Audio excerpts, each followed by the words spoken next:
नमस्कार दोस्तों। नेस 2021 की तैयारी करने के लिए राज्य शिक्षा केंद्र के द्वारा अभ्यास प्रश्न बैंक जारी किया गया है।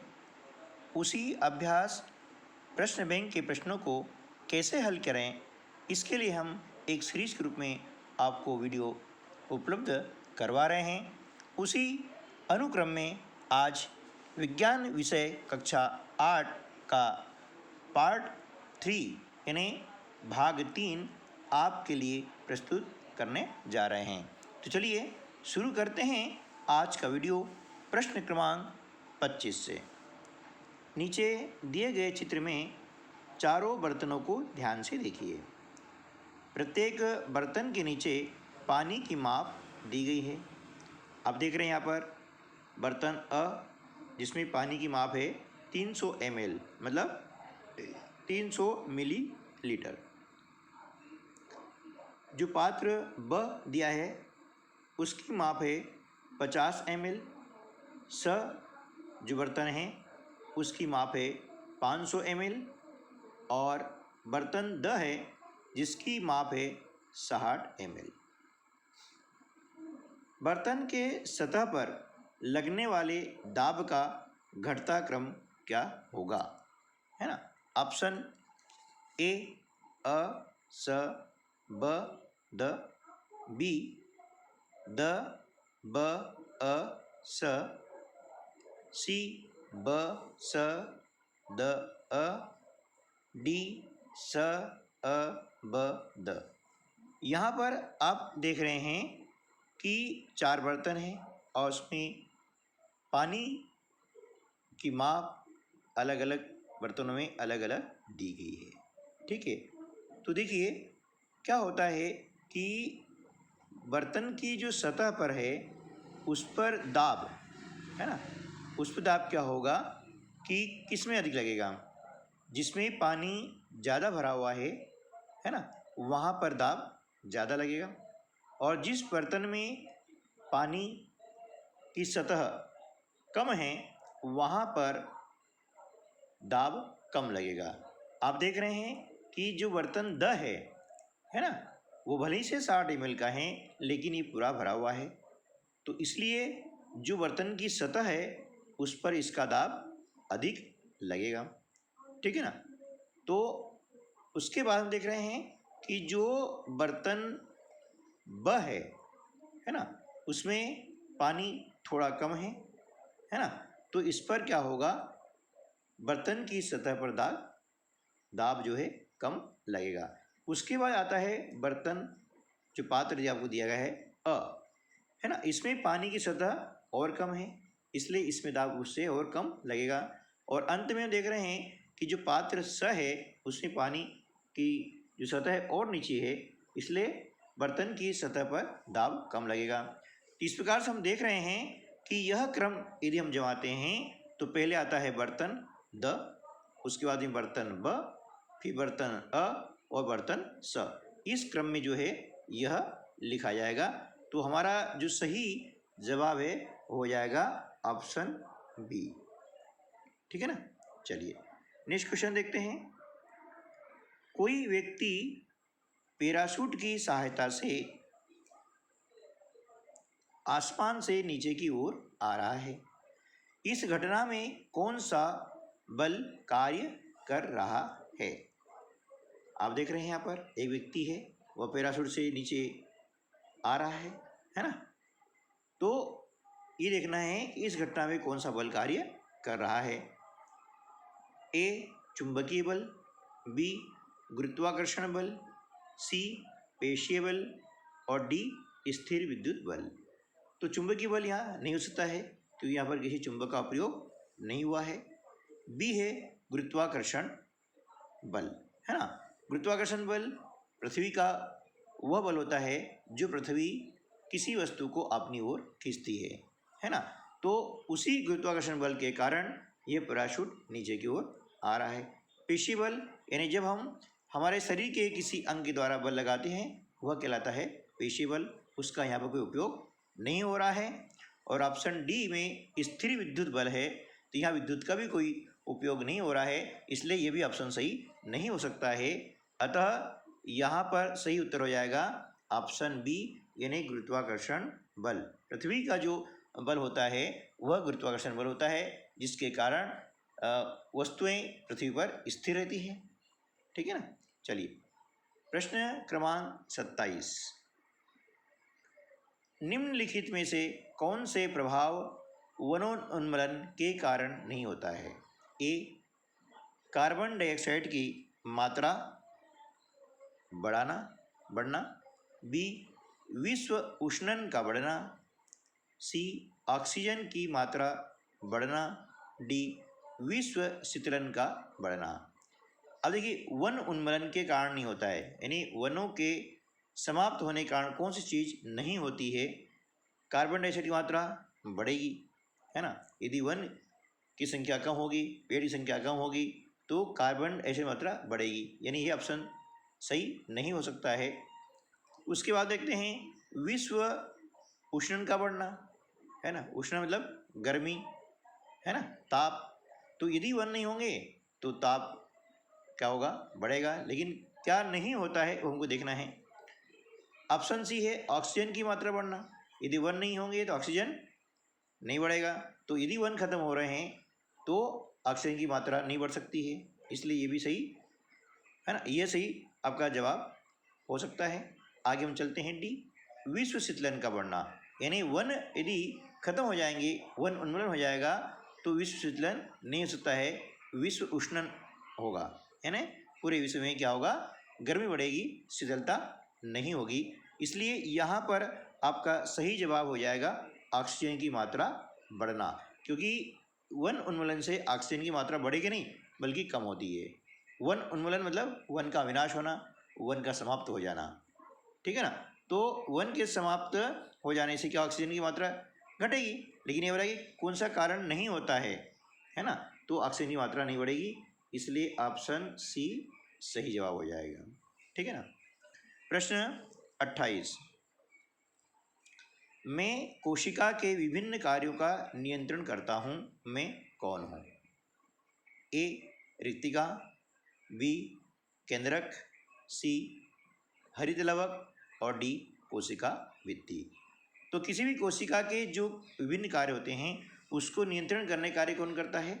केंद्रक करता है, इसलिए सही जवाब आपका हो जाएगा बी। प्रश्न 29, नाइट्रोजन चक्र के दौरान वायुमंडल में नाइट्रोजन की मात्रा ऑप्शन दिए हैं, ए, कम हो जाती है, बी, बढ़ जाती है, सी, कभी कम होती है कभी बढ़ जाती है, डी, स्थिर रहती है। देखिए नाइट्रोजन के चक्र के दौरान जो है वायुमंडल में नाइट्रोजन की मात्रा क्या होगी, है ना, कम नहीं होगी, है ना, बढ़ेगी भी नहीं, न कभी कम होती है न कभी बढ़ती है, यानी वह हमेशा स्थिर रहती है, इसलिए जो है हमारा ऑप्शन डी सही जवाब हो जाएगा। ठीक है। नेक्स्ट क्वेश्चन है, किस रेशे का ऊन के साथ मिलाकर कालीन या गलीचा बनाया जाता है ना। तो option A, nylon, B, rayon, C, polyester और डी, एक्रिलिक, है ना। जिसे देख रहे हैं कि नायलॉन को ऊन के साथ मिलाने से कालीन या गलीचा नहीं बनाया जाता है, पॉलिस्टर से भी नहीं बनाया जाता है और एक्रिलिक से भी नहीं बनाया जाता है। इसके लिए हम यूज करते हैं रेयान, है ना। तो रेयान का ऊन के साथ जब मिलाते हैं और मिला करके कालीन या गलीचा बनाते हैं, तो इसलिए सही जवाब आपका हो जाएगा रेयान।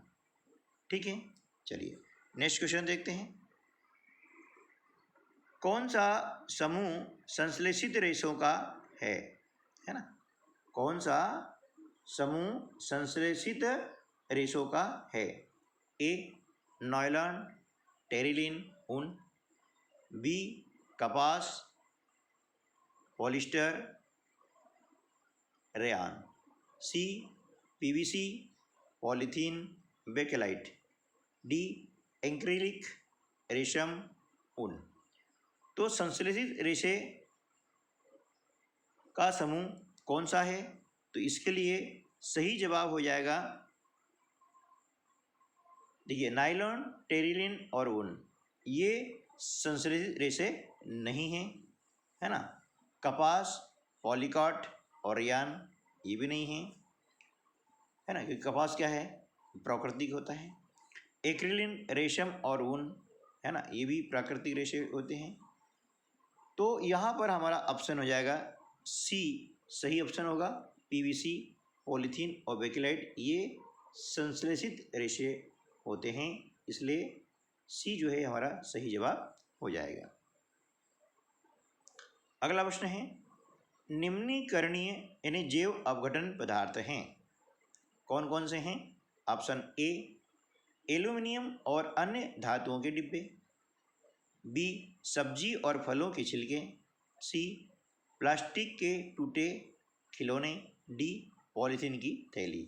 अब देखिए यहाँ पर ऑप्शन ए में एल्यूमिनियम और अन्य धातुओं के डिब्बे, ये जैविक पदार्थ नहीं है, है ना, जैविक पदार्थ नहीं है, इसलिए इनका जैव अपघटन भी नहीं होगा।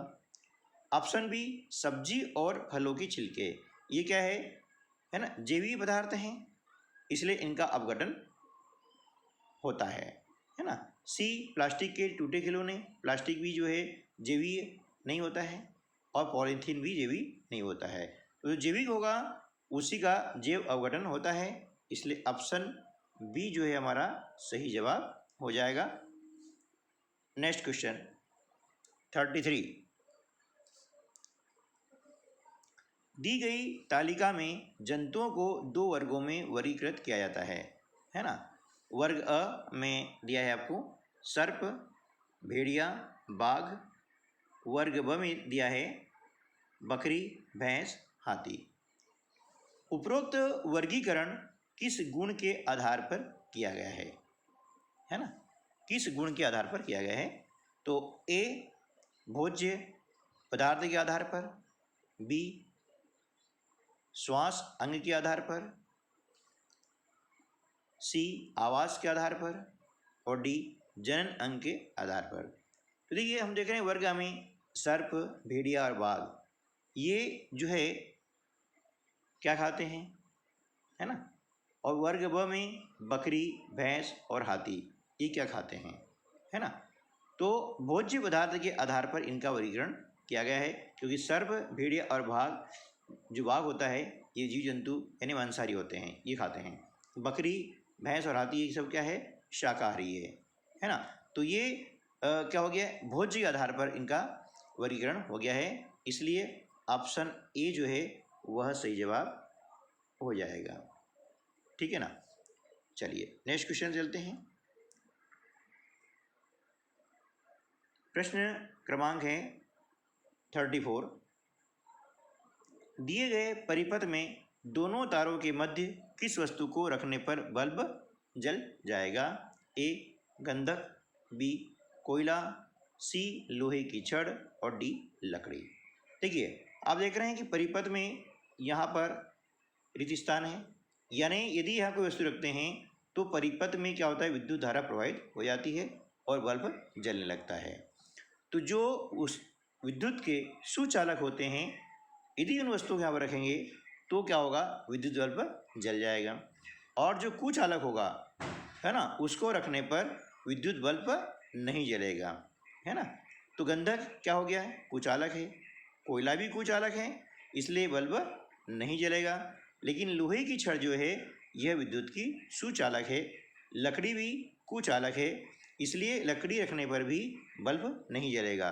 और लोहे की छड़ क्या है, विद्युत की सुचालक है, इसलिए यदि हम दोनों तारों के मध्य में रख देंगे तो बल्ब जलना प्रारंभ हो जाएगा, इसलिए हमारा सही जवाब हो जाएगा ऑप्शन सी, लोहे की छड़, ठीक है। चलिए नेक्स्ट क्वेश्चन है, सामान्यतः धात्विक ऑक्साइड क्षारकीय और अधात्विक अम्लीय प्रकृति के होते हैं। निम्नलिखित से किस ऑक्साइड का जलीय विलयन नीले लिटमस का रंग लाल कर देगा? A, sulphur dioxide, B, magnesium oxide, C, ferrous oxide और डी, कॉपर ऑक्साइड। तो यहाँ पर इसका सही जवाब हो जाएगा सल्फर डाइऑक्साइड, है ना। ठीक है, चलिए नेक्स्ट क्वेश्चन है, बूझो चूल्हे पर आलू की सब्जी पका रहा है ना। क्या कर रहा है वो, आलू की सब्जी पका रहा है।